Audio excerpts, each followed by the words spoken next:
Well, that was a little bit of a surprise there.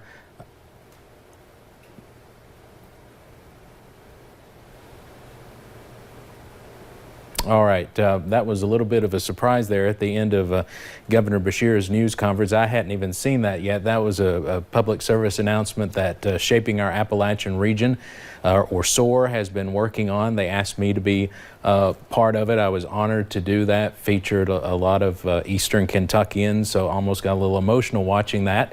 It was the first time I'd seen it. We're also going to be airing that PSA here on WYMT. Well, it is a sobering day here in Kentucky, a sobering number of deaths reported today. The governor says 11 more people have died from COVID-19 in Kentucky. That includes a man from Pulaski County. We'll have more on that in just a moment.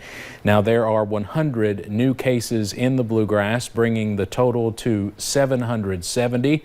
Governor Beshear also says steps are being made to turn the state fairgrounds into a 2,000-bed field hospital if the need arises. Also, more travel restrictions for non-Kentuckians announced. They must now quarantine in the state if they come into Kentucky for 14 days if they come, and there will also be no overnight stays allowed at state parks. A lot of new things mentioned in the governor's more than hour-long news conference this afternoon. Now, as we mentioned earlier, we learned about the first known COVID-19 related death in the WYMT coverage area today. Earlier, I talked with the Pulaski County Judge Executive about it. Anything else you want to mention that we haven't talked about, and what would your message be to folks just over the next week or two? Well, my message is one of optimism. I say this is a temporary storm we're in, and we will get through the storm. We'll get, just like the governor said, we'll get through it together. And when we do, I think our region, and I think our country in particular is going to be set to be the leader coming out of this. So I'm encouraged by that. My message in our area, in the YMCA coverage area, goes out to we're probably majority a Christian area, and I would say with Easter Sunday coming up, let's remember there is hope tomorrow, and that hope is Jesus Christ. You can see that full interview with Judge Executive Steve Kelly that we did earlier this afternoon from Somerset on Facebook and on WYMT.com. Now, we usually show you the map of Kentucky at this time, having a little technical issue with our graphics right now. I can tell you it hadn't changed much since yesterday. I did not hear any new cases in counties that we already haven't turned red. Obviously, a lot of new cases today, and some in counties that we had already put as red, but no new counties in southeastern Kentucky, at least that I have heard about today. So where do we go from here with education? That was the big topic today between the governor and school superintendents before the news conference. And moments ago, the governor said he is asking school leaders to prolong the ban on in-person classes until at least May 1st. That is another 2-week extension. So far, it is unclear if the governor will make the decision to cancel the rest of the school year like some other states, but obviously we are getting very close to that point, as most graduations are in May. Now, during the past few days, several cruise ships have been waiting off the coast of Florida to get approval to dock. Doug Whitlock, a former president of Eastern Kentucky University, and his wife Joanne are in that situation as they sit on the Coral Princess ship that has cases of COVID-19. They have been on the ship since the 5th of March when they boarded in Chile. Whitlock says, as of now, he and his wife are okay. Of our prescription medication to where we haven't run out, because we were supposed to have gotten off in Buenos Aires, Argentina on the 19th of March. That's Doug Whitlock, former president of Eastern Kentucky University. He says the crew on the ship brings food to their room 3 times a day. He is hoping they'll be able to dock in Fort Lauderdale, Florida in the next few days. Well, have you been a little nervous to go to the gas station pumps despite the low prices? Here's a behind-the-scenes look at how Double Quicks are doing their part to stop the spread of COVID-19. They constantly are having people cleaning the pumps outside. In Whitesburg, a shoplifting complaint turned into much more than a simple arrest. It involved a claim that in today's day and age is not taken lightly. WYMT's Will Puckett has more from Letcher County. It is in this parking lot where Whitesburg police responded to a 911 call they are saying is no joke. We had a woman that went into Walmart, committed a crime. She had shoplifted some items. While a crime, that stealing of a hoodie and some sweatpants is not what makes this crime unusual. While they were gathering information from her, she tells them that she's been running a fever. Also that she had recently been tested for COVID-19 and the results were pending. Claiming she had the coronavirus, a claim today that is not taken lightly. The more I thought about it, the madder I got, because, you know, if she had been, then she should have been in isolation. It was that thought and more that led Chief Tyrone Fields to the woman's house, where he learned more about her claim.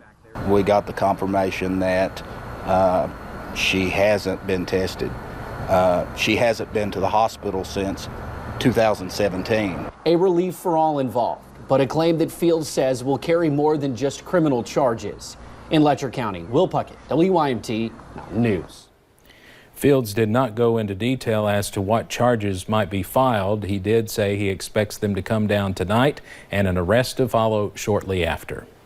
Unemployment claims here in Kentucky surged to more than 112,000 last week. U.S. unemployment claims have hit another record high. The Labor Department says 6.6 million unemployment claims were made last week, and that breaks the previous week's record of 3.3 million claims. We are seeing parks across the Commonwealth close. Letcher County has several massive trailheads and beautiful sights, but as WYMT's Connor James reports, multiple parks in the county are now closed as a precaution.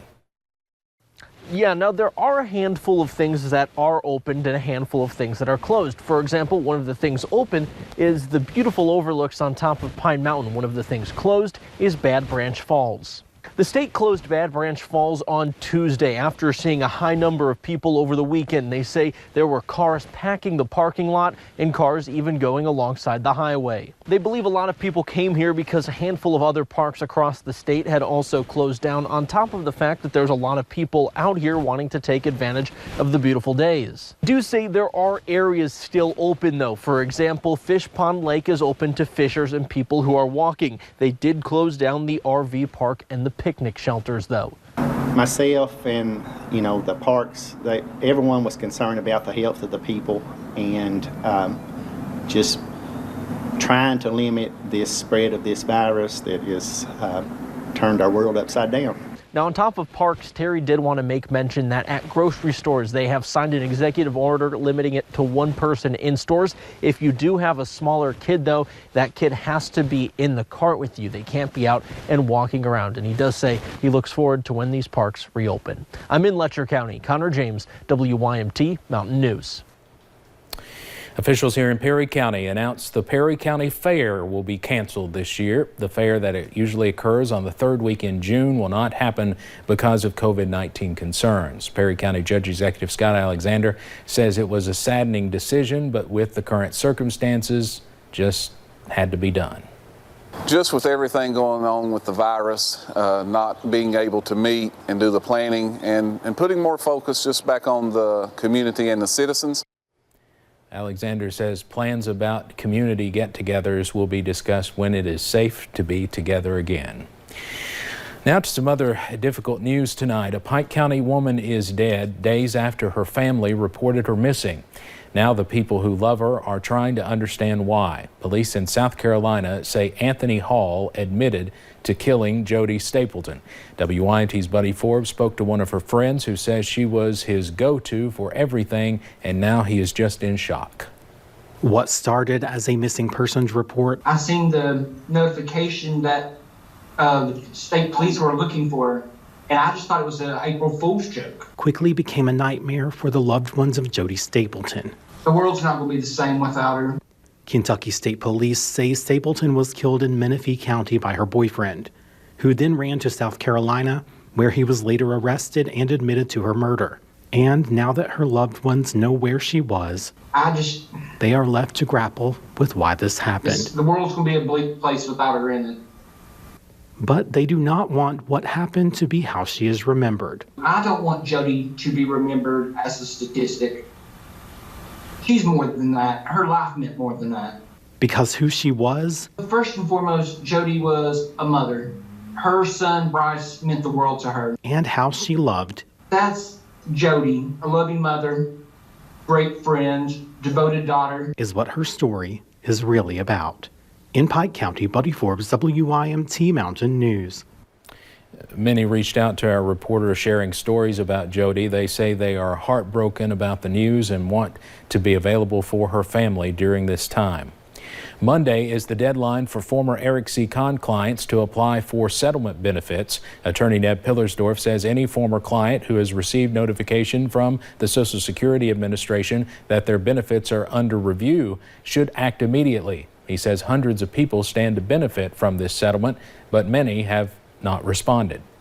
You know, one of the main reasons we filed the class action against Conn's malpractice, not only because Conn was negligent, but because we're worried about those people. And we've only heard from 150 out of 500, and it's perplexing. Any client who has not submitted an application to the law office is asked to mail that in by Monday. We'll be right back.